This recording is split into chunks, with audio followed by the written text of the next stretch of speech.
চিন্তা করে আমি মনে করি ভদ্রহাট এখন আপনি বলতেছেন দিবেন না, এখন মনে করেন না দিলে আপনার মনে করেন উদ্যোগ কর্মকর্তা ওরা বলতেছে না এই মার্কেটে যদি মাল না দিয়ে অনেক টাকা আমাদের কি সেল বাইরে চলে যাবে, বুঝছেন? এটাও যুক্তিসঙ্গত কথা, কিন্তু এদের তো এদের লেনদেন করতে না।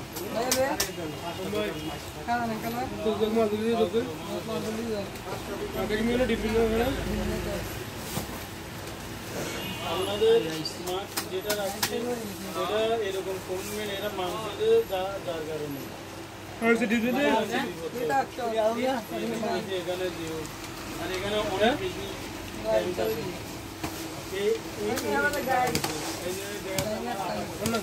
আরে